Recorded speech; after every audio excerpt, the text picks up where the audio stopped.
Yes, ma'am. Well, you keep on referring to violent action. Is there a point where violence becomes unacceptable?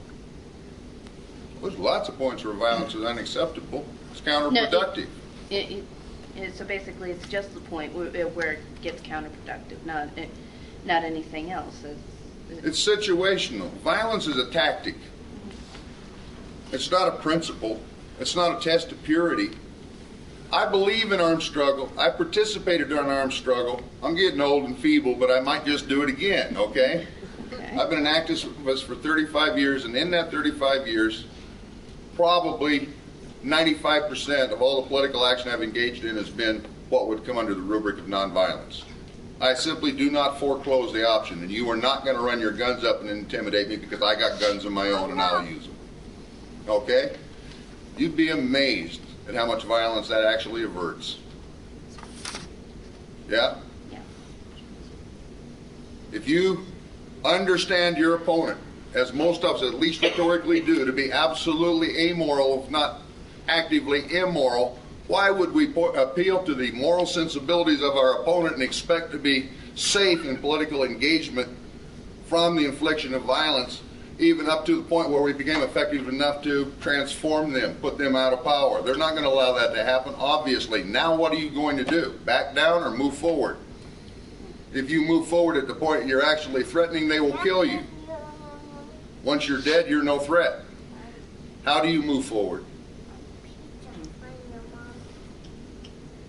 Sometimes I feel like, and I've got no truck for Joe Stalin. We can go into that, but not tonight. I'm absolutely an anti-Stalinist, but I was feeling often enough in the past 10 years, say, as Stalin must have felt when he got the little communique from Gandhi saying that they should use nonviolent resistance methods against the German invasion of 1940. Those guys killed 27 million Russians. Sit down in front of them, they'll kill you all. If the opponent is actually who you say it is, rhetorically, you cannot rely for a second on the idea that he won't simply kill you if you're a problem. If he's not killing you in the context, you're no problem. You're self-defeating. Those who oppress you define the terms of struggle. You don't. That's the nature of the relations of power. If they're doing it by way of armed force, then ultimately at some point you've got to be willing to use armed force. They dictate those terms. You don't have an alternative. Nor can you be nonviolent in a violent context. Okay? If you do not halt the system of imposition of violence in its track, you are complicit in violence by virtue of your nonviolent acquiescence in the maintenance of the terms of power. That's one of those little insidious things about how power works. There is no purity in starving babies.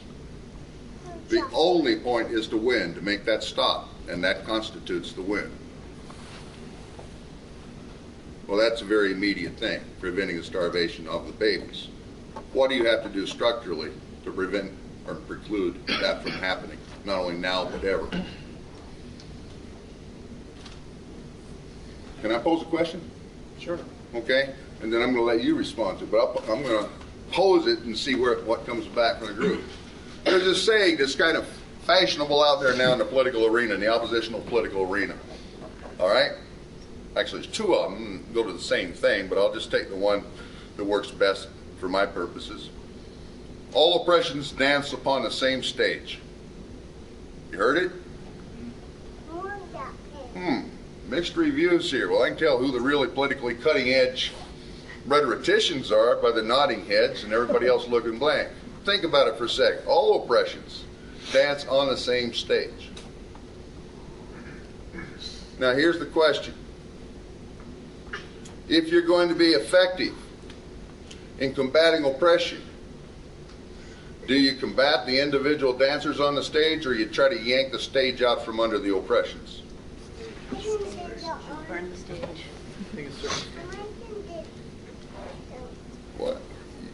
Spar with oppressions into eternity. As long as they got a stage, by the time you're done with one, got it all beat up and subdued and not oppressing anymore, turn to the next one, that one will get back up. So got the stage. I agree. That doesn't alter the fact that had had the people in the July 1944 plot succeeded, they probably would have ended the war sooner. So it would have, I think, been a useful tactic to get rid of that one dancer, which would not have halted the larger oppression of the system.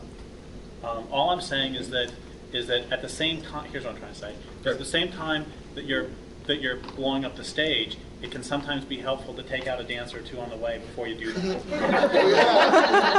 That's all I'm saying. Yeah, but in your vision, how you conceive, I don't disagree.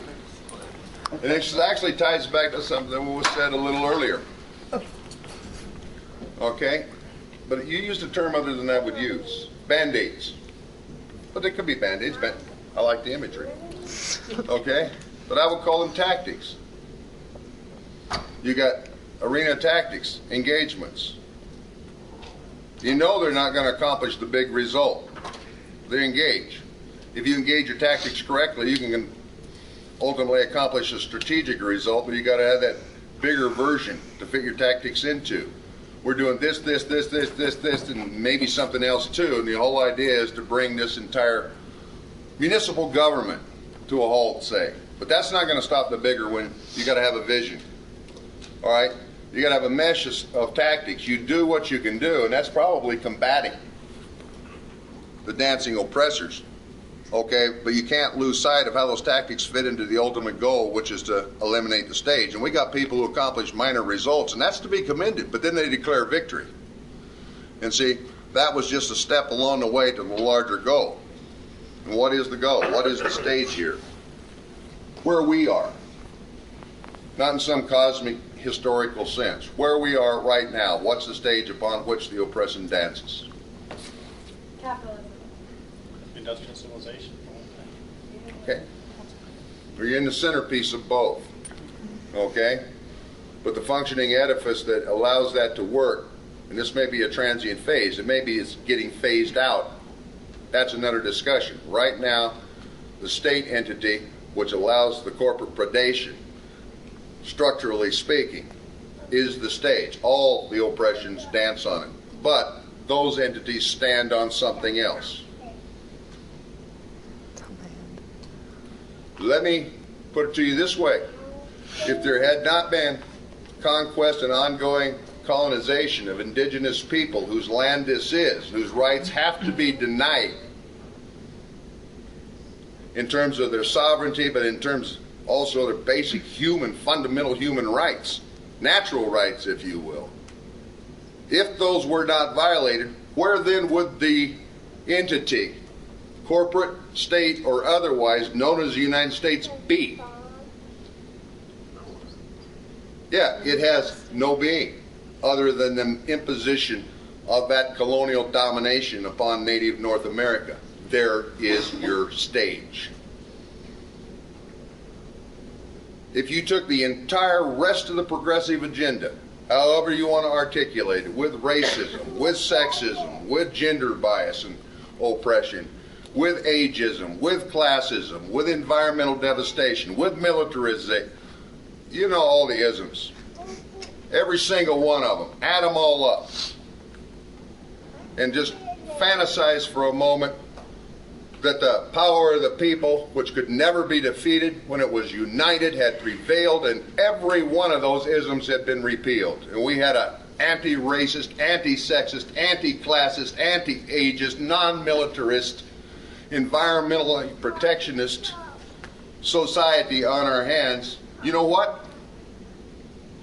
It would still be an imperialist society. It would still be based on a non-recognition and non-solution of the fundamental issue, which is the internal colonial domination of native North America, which is requiring of a consciousness that would necessarily make the population that affected that resolution repeat everything it had opposed and transcended in its own mind.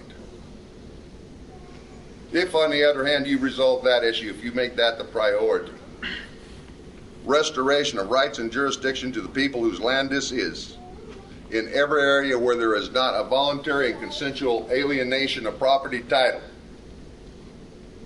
The restoration of jurisdiction means the reapplication of indigenous traditional values and relations. There is no history of sexism. We didn't even have a conceptualization of race, much less racism. We had no class. Militarism, which they try to saddle us with as a joke, it's about like football. And we're viewed widely, if somewhat romantically at times, as being fundamentally, environmentally, ecologically conscious. Every one of the other oppressions you're talking about is eradicated by virtue of removal of the stage.